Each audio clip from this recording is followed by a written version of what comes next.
Okay, welcome students.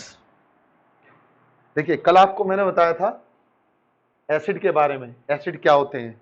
फिर एक बार मैं आपको रिकैप बता रहा हूं कि हमने एसिड के बारे में बताया था। एसिड क्या होता है? तो एसिड वो सब्सटेंस थे जो एक्वस सॉल्यूशन में H प्लस आयन देते हैं, जिनको हाइड्रोजन आयन या हाइड्रोनियम आयन बोलते हैं, वो हमारे एसिड कहलाते हैं। और एसिड जो होते हैं हमारे सॉर इन टेस्ट होते हैं, यानी खट्टे होते हैं, ठीक है। और आपका they turn blue litmus to red, वो ब्लू लिटमस को रेड करते थे। फिर आपको बताया था कंसंट्रेटेड क्या होते हैं, डाइल्यूट कौन से होते हैं। उसके बाद मैंने आपको बताया मिनरल एसिड बताया था, और दूसरा आपका ऑर्गेनिक एसिड बताया था। मिनरल के अलग एग्जांपल थे और आपका ऑर्गेनिक के अलग एग्जांपल थे। हालांकि एनसीईआरटी में मिनरल और ऑर्गेनिक के बारे में ज़्यादा कुछ नहीं बताया गया, लेकिन मैंने आपको फिर भी और भी ज़्यादा आपको बताया उस बारे में। उसी तरह से मैंने आपको बताया था कि स्ट्रॉन्ग और वीक, स्ट्रॉन्ग कौन से होते हैं, वीक कौन से होते हैं। तो ये कल बात हमने की थी एसिड के बारे में। आज हम बात करेंगे बेस के बारे में। तो बेस क्या होते हैं बेटा? ऐसे सब्सटेंस जो एक्वस सॉल्यूशन के अंदर हमें OH माइनस आयन देते हैं। एक्वस का मतलब वाटर में डिसॉल्व करने पर। जब भी केमिस्ट्री में एक्वस का मतलब होगा, इसका मतलब वाटर है, और केमिस्ट्री में वाटर का मतलब डिस्टिल वाटर होता है। ये ध्यान रखना आप लोग बच्चे। आप लोग बड़ी क्लास तक चले आते तो जब लेबोरेटरी में नहीं जाते, बिना लेबोरेटरी जाए, ये पता रहता है कि वाटर का मतलब टैप वाटर नहीं है। केमिस्ट्री में वाटर का मतलब है डिस्टिल वाटर। जो हम यूज करते हैं उसको डिस्टिल या डीआयनाइज्ड वाटर बोलते हैं, क्योंकि उसके अंदर कोई और आयन नहीं होती। और कभी कभी जैसे आप पूछ लेते हैं, बच्चे पूछते हैं कि बताओ जी, जो डिस्टिल वाटर है उसे पी सकते हैं हम? पी सकते हैं, पीने में कोई नुकसान नहीं है, लेकिन फायदा कुछ नहीं होगा उसका। वो हमारे लिए पीने के योग्य नहीं होता। हालांकि हम उसे पीने योग्य बना सकते हैं, क्योंकि उसके अंदर H आयन और OH आयन है। हमारी बॉडी क्या चाहिए? मिनरल आयंस चाहिए। मिनरल आयंस तो उसके पास है नहीं, तो हमें क्या करना होता है? हमें आपका मिनरल वाटर पीना होता है, जिसके अंदर कैल्शियम हो, मैग्नीशियम हो, सोडियम हो। ये सब हमारे क्या करती हैं? बॉडी के अंदर इलेक्ट्रोलाइट्स को बैलेंस करती हैं। ठीक है बेटा? तो ये हमारा क्या कहला? वो हमारे एसिड कहलाए थे। तो बेस के बारे में क्या है कि जो एक्वस सॉल्यूशन के अंदर OH माइनस आयन को प्रोवाइड करते हैं, वो क्या कहलाते हैं? हमारे बेस कहलाते हैं। Base are bitter in taste, वो स्वाद में आपके कड़वे होंगे, और लिटमस पेपर को ब्लू को रेड कर, सॉरी, रेड को ब्लू करेंगे। जैसे मान लीजिए आपने कभी सोप आपके मुंह में चली जाती है तो आपका मुंह कड़वा हो जाता है। तो सोप के अंदर क्या है? सोप के अंदर बेस होता है, इसलिए आपका मुंह का टेस्ट क्या होगा? कड़वा हो जाएगा। अब जो हमारे बेस होते हैं वो भी हमारे दो तरह के माने जाते हैं, एक स्ट्रॉन्ग बेस और दूसरे हमारे वीक बेस। स्ट्रॉन्ग बेस कौन से होते हैं? Those base which completely dissociate into ion in aqueous solution is called strong base. यानी ऐसे बेस जो एक्वस सॉल्यूशन में कंप्लीटली डिसोसिएट हो जाते हैं आयंस के अंदर, वो क्या कहलाते हैं? हमारे स्ट्रॉन्ग बेस कहलाएंगे। अब आप कहेंगे इसका मतलब क्या है? इसका मतलब ये होता है, सपोज कीजिए आपने 1 मोल NaOH लिया सॉलिड। इसकी पैलेट्स होती हैं, सॉलिड पैलेट्स, जैसे हमारे बटन होते हैं, इस टाइप की स्ट्रक्चर होती है इसकी। तो आपने 1 मोल NaOH लिया। 1 मोल NaOH लेने के बाद आपने उसको 1 लीटर वाटर में डिसॉल्व कर दिया, सपोज कीजिए। तो वो डिसॉल्व होने पर 1 मोल ही आपको Na प्लस आयन देगा और 1 मोल ही OH माइनस आयन देगा।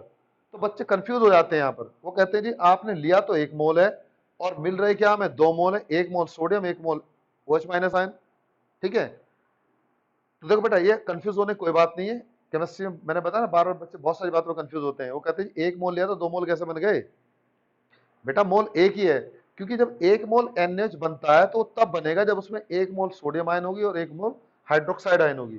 तब वो हमारा क्या होगा? 1 मोल सोडियम हाइड्रोक्साइड में कन्वर्ट होगा।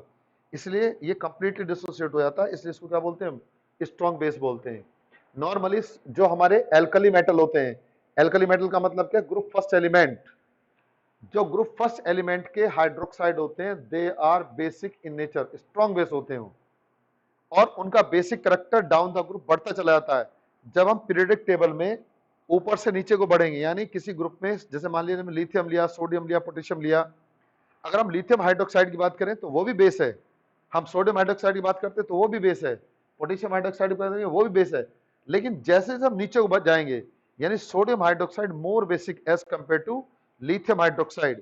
Similarly, potassium hydroxide more basic than sodium hydroxide. तो डाउन द ग्रुप बढ़ते हैं तो बेसिक करेक्टर हमारा बढ़ता चला जाता है। तो ये क्या है? स्ट्रॉन्ग बेस है। तो एल्कली मेटल जो होते हैं वो स्ट्रॉन्ग बेस की तरह काम करते हैं। इसके बारे में पूरी डिटेल आपको तब पढ़ाएंगे जब आप 11th में आएंगे। यहाँ तो आपको भी ज्यादा नहीं दिया, यहाँ केवल बहुत थोड़ा दिया। अगले साल जब आप पढ़ेंगे तो वहां आपको और भी ज्यादा बात बताएंगे।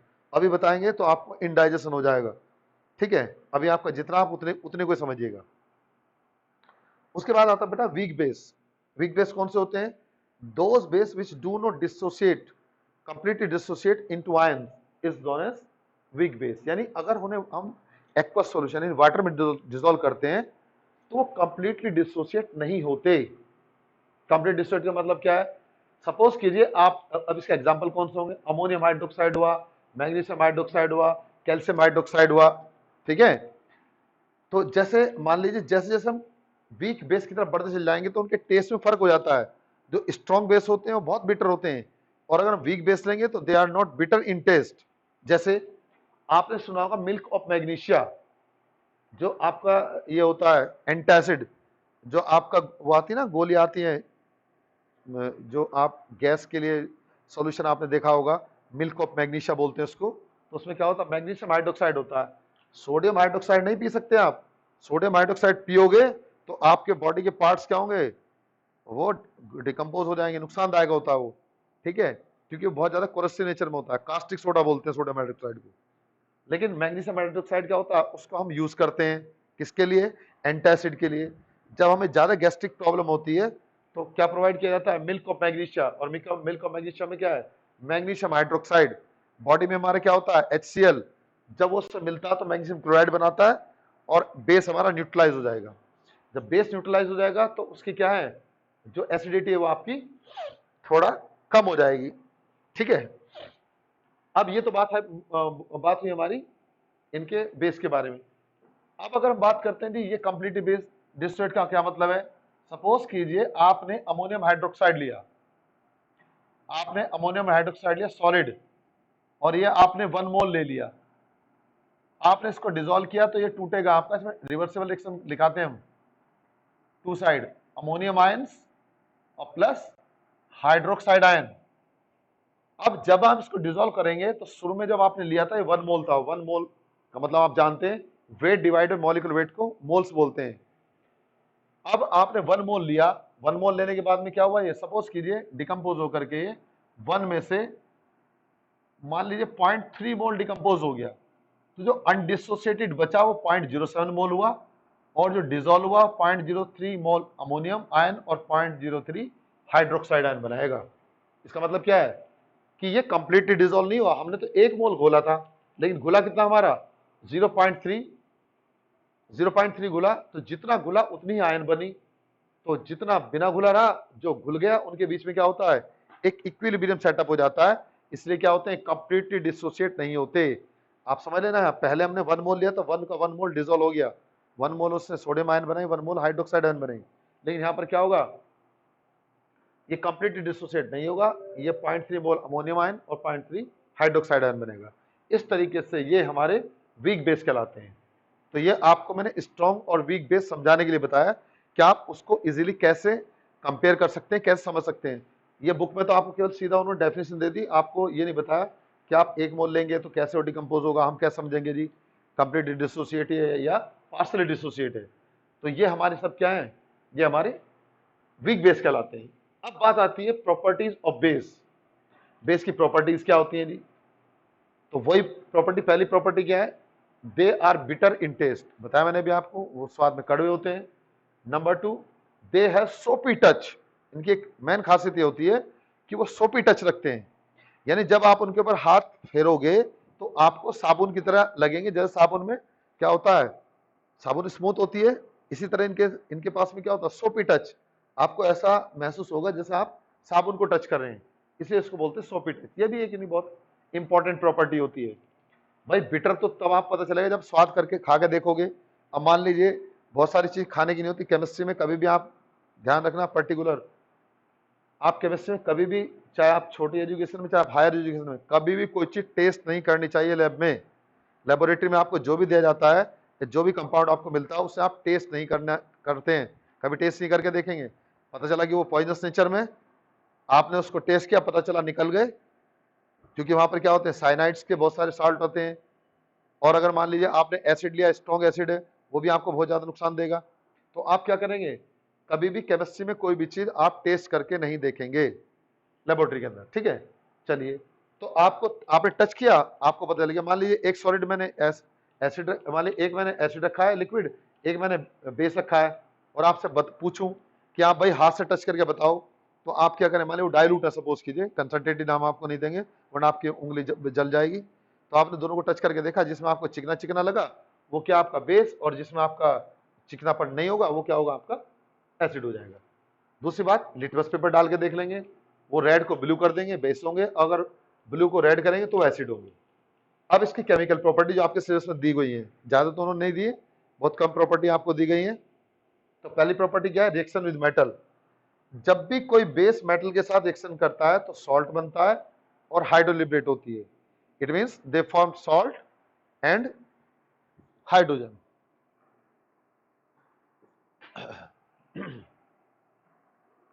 तो बेटा यहाँ साल्ट बन जाएगा और हाइड्रोजन बन जाएगा। सपोज कीजिए हमने जिंक लिया, जिंक की हमने ये मेटल हुआ, ये सोडियम हाइड्रोक्साइड हमारा बेस हुआ, रिएक्शन हम कराते हैं तो ये क्या बनेगा, Na2ZnO2, इसको बोलते हैं सोडियम जिंकेट, सॉल्ट है ये, सोडियम जिंकेट। तो ये जनरल फॉर्मूला हम लिख देते हैं, मेटल प्लस बेस, तो आपको याद रखना साल्ट प्लस हाइड्रोजन, जो भी आपका बेस होगा उसी के अनुसार उसका सॉल्ट बन जाएगा। उसके बाद आता है reaction with non metal oxide. आपने एसिड में पढ़ा था, वो तो करते हैं किसके साथ रिएक्शन, वो करते हैं मेटल ऑक्साइड के साथ। जैसे आपको बताया था MgO की रिएक्शन बताई थी HCl के साथ, तो वहां क्या बना था हमारा MgCl2 और वाटर बना था। यहां पर क्या होगा, यहां भी जब बेस हमारे रिएक्शन करेंगे नॉन मेटल ऑक्साइड के साथ, तो वहां क्या बनेगा, सॉल्ट बनेगा और वाटर बनेगा। अब आप कहेंगे सर हम इसको कैसे समझ सकते हैं एग्जाम्पल, तो आप एग्जाम्पल समझ लीजिए इसका। क्या होगा बेटा एग्जाम्पल में, एग्जाम्पल में हम क्या करेंगे, सपोज कीजिए हमने लिया CaOH होल ट्वाइस, बहुत इंपॉर्टेंट रिएक्शन है, केमिस्ट्री में बहुत पूछी जाती है,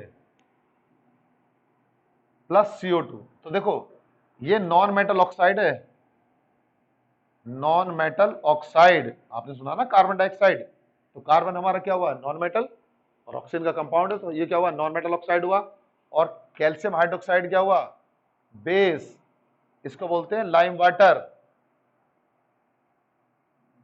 तो अगर मान लीजिए आपको टेस्ट करना है कि भाई आप जो सांस बाहर निकाल रहे हैं इसके अंदर कार्बन डाइऑक्साइड ही है, एक एक्टिविटी है, ठीक है। तो अगर मान लीजिए आपको ये पता है भाई हमने लिया ऑक्सीजन, हम तो जानते हैं कि हम ऑक्सीजन लेते हैं, CO2 को हम क्या करते हैं, एक्सेल करते हैं, ठीक है। लेकिन हर पार्ट से CO2 बाहर नहीं निकलती है, ध्यान रखिएगा। अगर हमारे अपर पार्ट से होगी तो CO2 बाहर होगी, और लोअर पार्ट से होगी तो वहां पर मीथेन होगी, क्योंकि मीथेन जो होती है डिकम्पोजिशन से बनती है, वहां डिकम्पोज होगी, जो भी हम चीज ऑर्गेनिक मैटर खाते हैं वो डिकम्पोज होगा। तो जो फीसिस होती है उसमें से क्या होगी, बहुत बदबू आती है, क्यों आती है, क्योंकि जो मीथेन गैस है वो क्या होती है, सड़ी गली जगह से बनती है, इसलिए वो मीथेन है। और अगर मान लीजिए हम क्या करते हैं अपर पार्ट से बाहर निकालते हैं तो CO2 होती है, यानी आपके ट्रैकिया के द्वारा। तो आप ये जानना चाहते हैं कि जो हम गैस निकाल रहे हैं मुंह से वो CO2 है, तो हम कैसे पता करेंगे, हम क्या करेंगे, एक टेस्ट ट्यूब में लाइम वाटर ले लेंगे, ये एक्टिविटी से समझ लेना, हम लाइम वाटर लेंगे, उसके बाद उसमें क्या करेंगे, हम ब्लो करेंगे। मान लीजिए हम नाक से करेंगे तो ब्लो नहीं हो पाएगा, हमने क्या करा, ऑक्सीजन ली, मुंह बंद किया और मुंह से क्या करा, पाइप लगाकर उसके अंदर ब्लो किया। ब्लो करेंगे तो वहां पर क्या होगा, जो ये लाइम वाटर था ये कलरलेस होता है, इसका अपना कोई कलर नहीं होता, कलरलेस, यानी वाटर वाला जो कलर होता है वो कलरलेस होता है केमिस्ट्री के अंदर। हालांकि आप कहते हैं हमें तो व्हाइट लगता है, वो व्हाइट नहीं होता, वाटर हमारा कलरलेस होता है। जब हम इसको रिएक्शन कराएंगे तो क्या होगा, वहां कैल्शियम कार्बोनेट बनेगा और प्लस वाटर बनेगा। तो कैल्शियम कार्बोनेट तो आपका साल्ट हुआ, और H2 क्या आप वाटर जानते हैं, ये कैसा हो जाएगा, मिल्की व्हाइट। जो आपने सॉल्यूशन लिया था, यानी जो लाइम वाटर लिया था, आप कहेंगे लाइम वाटर कैसे बनाते हैं, तो हम क्या करते हैं, कैल्शियम ऑक्साइड को वाटर में डिसॉल्व कर देते हैं, वाटर में डिसॉल्व करने के बाद उसको रख देंगे, रखने के बाद जो नीचे बनेगा उसको बोलेंगे मिल्क ऑफ लाइम। यानी जो आपने देखा होगा ना पान वाले होते हैं जो पान के ऊपर लगाते हैं, वो तो हमारा मिल्क ऑफ लाइम कहलाता है। और उसके ऊपर जो पानी पानी आ जाता है वाटर, वो क्या होता है हमारा, वो हमारा लाइम वाटर होता है। तो ये लाइम वाटर जो होता है इसमें क्या है, कैल्शियम कार्बोनेट, कैल्शियम कार्बोनेट के द्वारा जो कलर होगा सॉल्यूशन का वो व्हाइट हो जाएगा और उसको हम थोड़ी देर रख देंगे। तो कैल्शियम कार्बोनेट चूंकि प्रेसिपिटेट है, प्रेसिपिटेट क्या होता है? अब प्रेसिपिटेट का मतलब होता insoluble substance is known as precipitate. कोई भी ऐसा सब्सटेंस जो सॉल्युबल ना हो वो क्या कहलाता है? हमारा प्रेसिपिटेट कहलाता है। और जो सॉल्युबल हो जाता है वो सॉल्यूशन हो जाता है। सपोज कीजिए आपने मान लीजिए एक टेस्ट ट्यूब ली, एक टेस्ट ट्यूब में आपने वाटर लिया, एक दूसरी टेस्ट ट्यूब ली, दो टेस्ट ट्यूब ली, ए और बी। ए में भी वाटर लिया, बी में भी आपने वाटर लिया।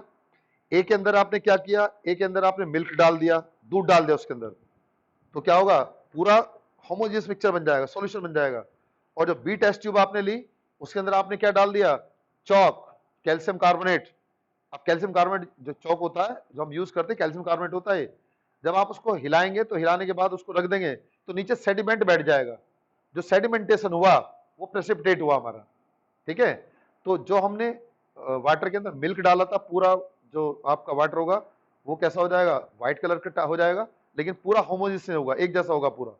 लेकिन अगर आपने चौक डाला तो चौक डालने के बाद उसको रखेंगे तो रखने के बाद क्या होगा? जिसे मिल्क डाला था वो तो एक जैसा रहेगा, उसके अंदर नीचे सेडिमेंट नहीं बनेगा। लेकिन जो चौक वाला उसके अंदर नीचे सेडिमेंट बन जाएगा, वो प्रेसिपिटेट कहलाता है। तो इसी तरीके से यहाँ पर क्या होगा? आपका व्हाइट प्रेसिपिटेट बन जाएगा। और जब व्हाइट प्रेसिपिटेट बन जाएगा तो ये प्रूव हो जाता है कि हमारे मुंह से जो मतलब जो हम एक्सेल कर रहे हैं वो गैस कौन सी हमारी? वो गैस हमारी कार्बन डाइऑक्साइड होती है। तो इस तरीके से ये हमारी रिएक्शन हुई बेस की नॉन मेटल ऑक्साइड के साथ। ठीक है बेटा, समझ में आ गई बात? अब बात आती है हमारी इसके बाद रिएक्शन विद नेक्स्ट प्रॉपर्टी, या आपकी property 4 number 5, reaction with base, sorry reaction with acid. तो क्या होता है? पहले भी बात आई थी रिएक्शन की आपकी। रिएक्शन जब करते हैं बेस एसिड के साथ तो क्या बनता है? सॉल्ट बनेगा और आपका वाटर बनेगा। और इस रिएक्शन को हम क्या बोलते हैं? Particular neutralisation. न्यूट्रलाइजेशन रिएक्शन, ये हमारी न्यूट्रलाइजेशन रिएक्शन कहलाती है। जो आपको मैंने बताया ना गैस्ट्रिक प्रॉब्लम होती है, तो गैस्ट्रिक प्रॉब्लम में क्या हो? हमारी बॉडी के अंदर एक्सेसिव HCl बनता है, हमारी बॉडी के अंदर HCl होता है। तो हमारी बॉडी का अपना फंक्शन है, वो HCl लिबरेट करेगी।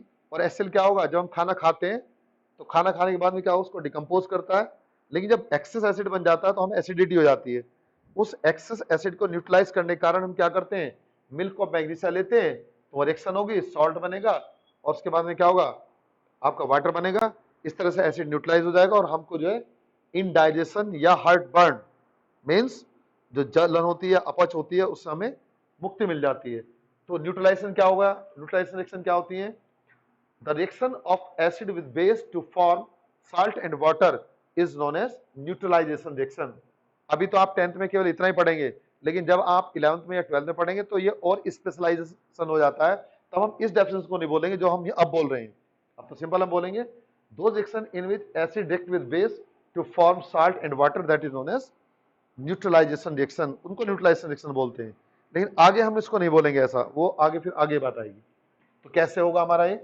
देखिएगा, जैसे हमने सपोज कीजिए, अब आपको वही रिएक्शन बता रहा हूं जो हमारी बॉडी के अंदर होती है। क्या किया आपने? आपने सपोज कीजिए HCl लिया, ये एसिड है हमारा, और यहां क्या लिया आपने? Milk of magnesia, milk of magnesia, ये मिल्क ऑफ मैग्नीशिया है।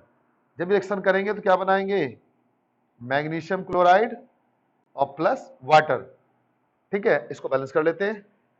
यहां हम 2 कर देंगे, यहां भी क्या करेंगे? हम 2 कर देंगे। मैंने बताया था ये हमेशा लाइफ में याद रखना, कभी भी इनऑर्गेनिक केमिस्ट्री में रिएक्शन को अनबैलेंस नहीं छोड़ते।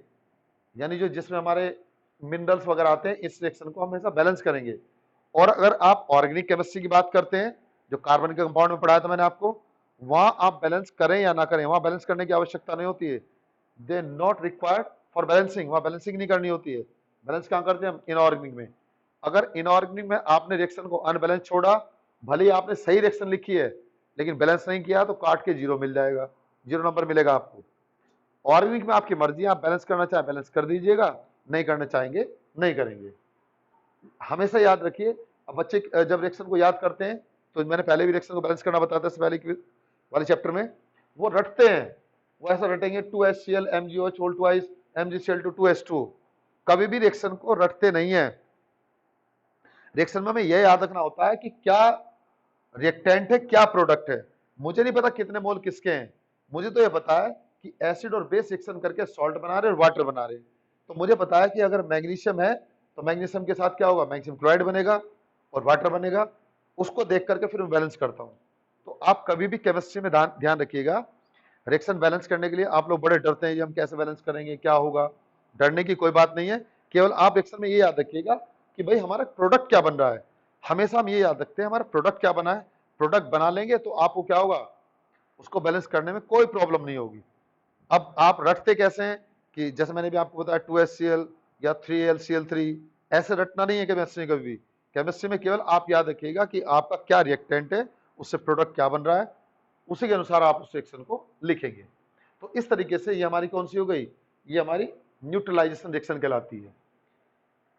तो मैंने आपको बताया बेस क्या होते हैं, स्ट्रॉन्ग बेस क्या है, वीक बेस क्या है, इसके बाद आपका उनकी रिएक्शन मेटल के साथ में क्या है, मेटल ऑक्साइड के साथ क्या है, आपका नॉन मेटल ऑक्साइड के साथ क्या है, और उसके एसिड के साथ क्या है। तो ये आपके सिलेबस में रिएक्शन आपको दी गई है, ठीक है। तो ये बात बेटा हमारी बेस की होती है। अब इसके बाद एक अगली टर्म आती है जिसको बोलते हैं पीएच वैल्यू। वो भी मैंने आपको बताया था पीएच वैल्यू का मतलब क्या है। देखो pH value,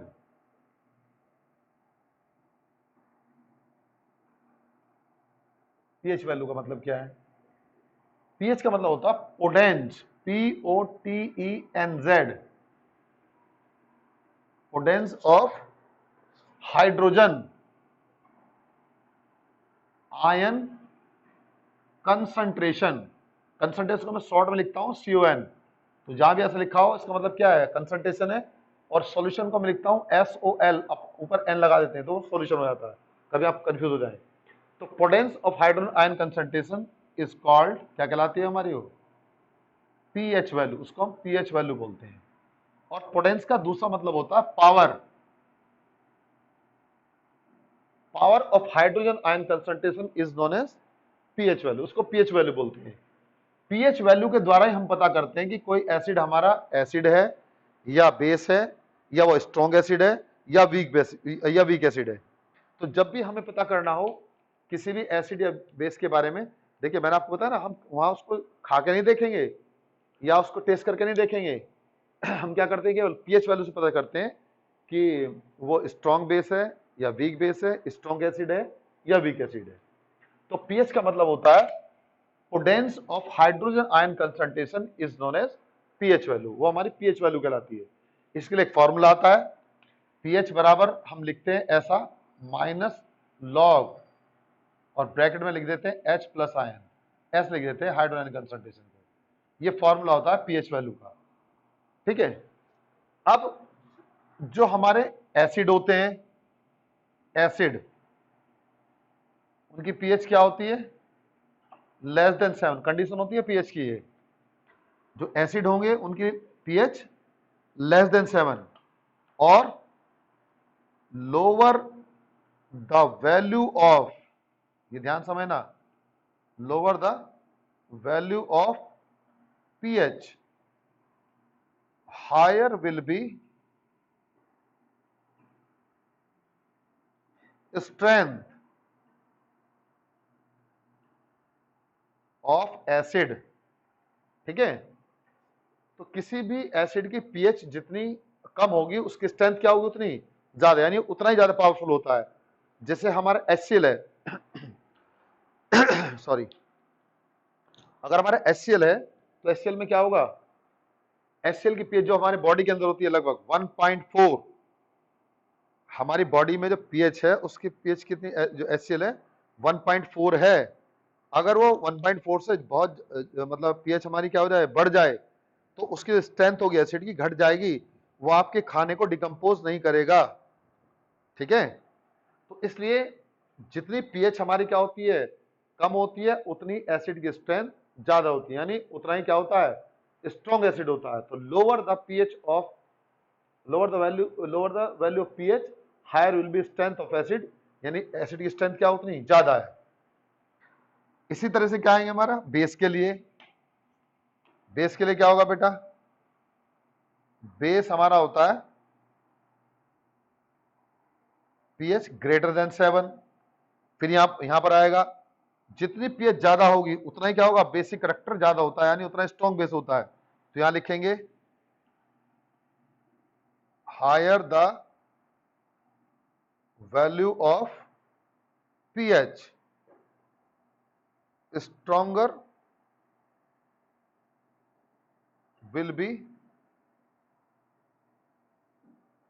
strength of base.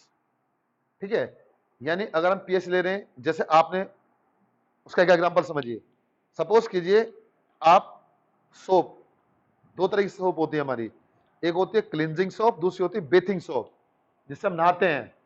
अगर हम नहाने वाले से कपड़े धोने लगे और कपड़े धोने वाले से नहाने लगे तो देखिए काम नहीं चलेगा। क्यों कि अगर आप कपड़े धोने वाले से नहाएंगे तो आपके बॉडी में क्या होगा, वो आपकी बॉडी को जला देगी, कोरोसिव नेचर में होती है। ठीक है, आपकी बॉडी के में जो जितना मॉइस्चर है वो मॉइस्चराइजेशन खत्म हो जाएगा। और अगर मान लीजिए कपड़े नहाने वाले से कपड़े धोएंगे तो वहां पर क्या होगा, जो आपकी डर्ट है, गंदगी है, वो वहां से दूर नहीं होगी। आप एग्जांपल समझ सकते हैं, जैसे मान लीजिए आप नहाने में भी कई तरह की साबुनें होती हैं, जैसे आपने एक नाम सुना होगा जॉनसन बेबी सोप। ठीक है, तो जॉनसन बेबी सोप में क्या है, उसकी पीएच लगभग 7.4 7.5 के बराबर होती है, क्योंकि अगर पीएच हमारी क्या होगी 7 होगी तो कंपाउंड क्या होता है, न्यूट्रल, यानी पीएच 7 है तो क्या होगा, न्यूट्रल। जो हम ड्रिंकिंग वाटर पीते हैं, यानी पीने का जो पानी हमारा, वो मोस्टली क्या होता है, उसकी पीएच 7 के पास होती है, उसको हम यूज करते हैं, लेबोरेटरी में यूज करते हैं, उसकी पीएच भी क्या होती है, 7 होती है। अब अगर मान लीजिए आपने जॉनसन बेबी सोप लिया है, उससे छोटे बच्चों को, न्यूली बॉर्न बच्चे होते हैं, उनको हम उसको नहलाते हैं, क्योंकि उनकी स्किन क्या होती है, बड़ी सॉफ्ट होती है। अगर आपने उन बच्चों को जिस साबुन से नॉर्मली आप नहाते हैं, सपोज के नंबर 1 या जो भी मार्केट में अवेलेबल आपकी सोप है, उनसे आप उसको नहलाएंगे तो क्या है, उनके अंदर एल्कलिनिटी ज्यादा है, उनकी पीएच ज्यादा है, तो वो क्या करेंगे, बच्चों की स्किन बड़ी सॉफ्ट होती है, उसको हार्म करते हैं। इसलिए हम क्या करेंगे, इसलिए हम बच्चों को किससे यूज करेंगे, उस साबुन को यूज करेंगे जिसकी पीएच क्या हो, बहुत कम हो, बहुत कम। और दोनों में डिफरेंस क्या होता है, bathing soap and cleansing soap, दोनों फर्क ये होता है कि एक हमारे सोडियम सॉल्ट होते हैं और दूसरे हमारे पोटेशियम सॉल्ट होते हैं। तो जो हमारी बेथिंग सोप होती है वो पोटेशियम सॉल्ट होते हैं, और जो हमारी क्लींजिंग सोप होती है हमारी सोडियम सॉल्ट होते हैं। इस तरीके से हम दोनों क्या करते हैं, डिफ्रेंशिएट करते हैं।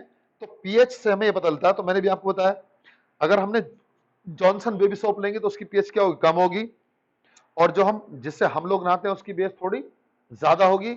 लेकिन अगर हम बेथिंग सोप लेंगे तो सॉरी क्लींजिंग सोप लेंगे तो उसकी क्या पीएच क्या होगी, उसकी पीएच अप्रोक्सीमेट 12 13 तक होगी, 14 मैक्सिमम होती है।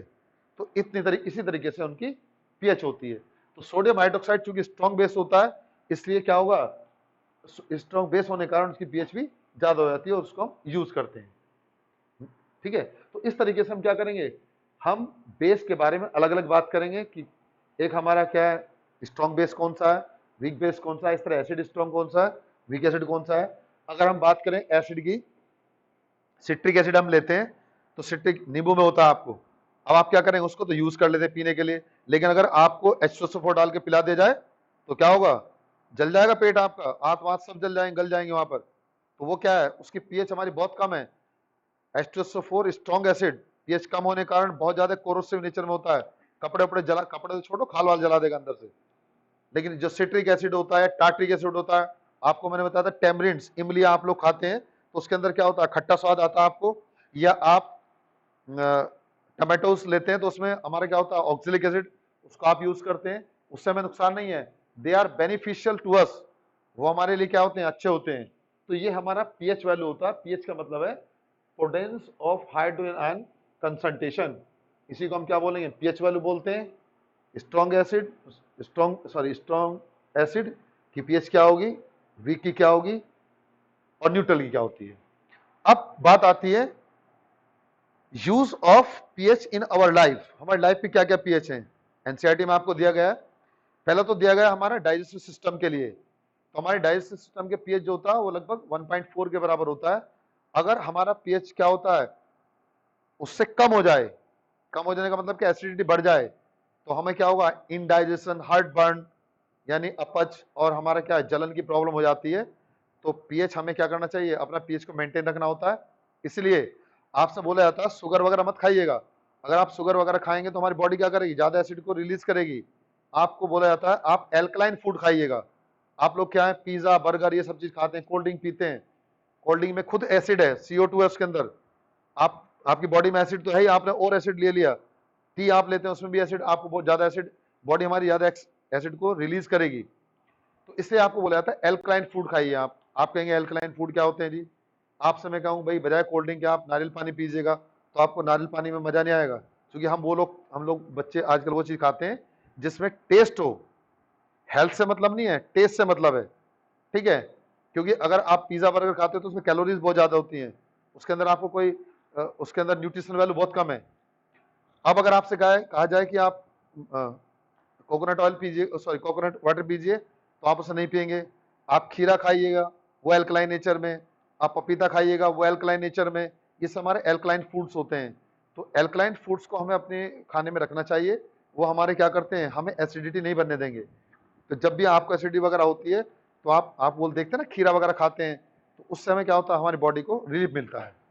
तो ये पहली बात तो हमारा डाइजेस्ट सिस्टम में, तो पीएच हमारे डाइजेस्ट सिस्टम की मेंटेन होनी चाहिए, अदरवाइज इनडाइजेशन हो जाएगा। दूसरा होता है पीएच ऑफ सॉइल, ठीक है। अगर हमारी पीएच सॉइल की जो होती है वो मेंटेन नहीं होगी तो वहां भी क्या होगा, प्लांट, अगर हमारी एसिडिटी या एल्कलिनिटी ज्यादा होती है, आपने देखा होगा जो बच्चे पढ़ते हैं छोटी क्लासेस में कि अगर फार्मर्स हैं वो अपनी जो अर्थ है उसकी एसिडिटी एल्कलिनिटी को चेक कराते हैं लेबोरेटरी में कि वो हमारी ज्यादा में उसमें डिफरेंस तो नहीं है, ठीक है। तो अगर हमारे 7.2 7.4 है तो जितने भी हमारे प्लांट हैं या एनिमल हैं उनको सर्वाइव करने में कोई दिक्कत नहीं होती, वो आराम से अपने आप को सर्वाइव कर लेते हैं, सर्वाइव हो जाते हैं। तो ये हमारा कहां पर आया, प्लांट एंड एनिमल्स में। उसके बाद आती है हमारा एसिड रेन के बारे में आपने सुना होगा।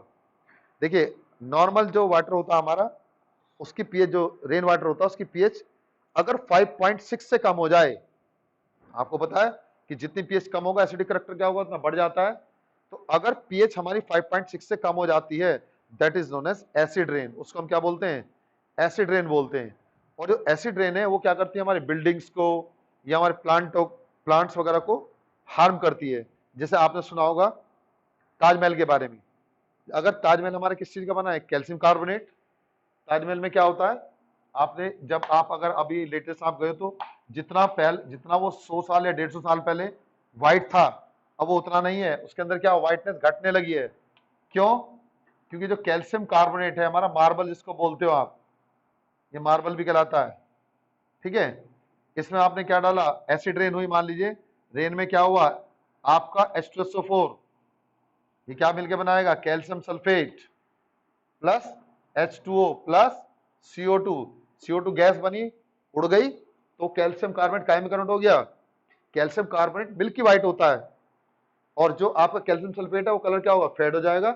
इस तरीके से जो हमारा रेन है, रेन की जो पीएच है वो भी हमारी 5.6 से ज्यादा होना चाहिए। अगर 5.6 से रेन वाटर का पीएच घट जाता है, that is known as acidic rain which is harmful for our buildings, जो हमारी बिल्डिंग वगैरह उनके लिए हार्मफुल होती है। तो इस तरीके से हम इन सब के बारे में पढ़ते हैं। तो आज आपने पढ़ा बेस क्या है, उनकी करेक्टरिस्टिक क्या है, उनकी केमिकल प्रॉपर्टीज क्या है, उसके बाद आपका पीएच वैल्यू क्या होती है, और आपका पीएच न्यूट्रल कितनी होनी चाहिए, एसिडिक कितनी होनी चाहिए, बेसिक कितनी होनी चाहिए, इन सब के बारे में हमने पढ़ा। ये आपका बेस का टॉपिक है, ठीक है बेटा। अब इसके बाद नेक्स्ट टॉपिक आएगा आपका सॉल्ट। आपके सिलेबस में कई सॉल्ट दिए गए हैं। सॉल्ट का मतलब समझ लेना, सॉल्ट का मतलब बच्चे बार बार अगर बात करते हैं तो वो कहते हैं सॉल्ट का मतलब तो नमक होता है, नमक नहीं है। सॉल्ट का मतलब ऐसा कंपाउंड जो एसिड या बेस के द्वारा बना हो, उसको हम सॉल्ट बोलते हैं। सॉल्ट के अगर हम नमक की बात करते हैं, that is table salt. Table salt means NaCl। If it is not NaCl, it is not table salt, table salt नहीं है। तो कोई भी ऐसा कंपाउंड जो एसिड या बेस से बना होता है उसको हम सॉल्ट बोलते हैं।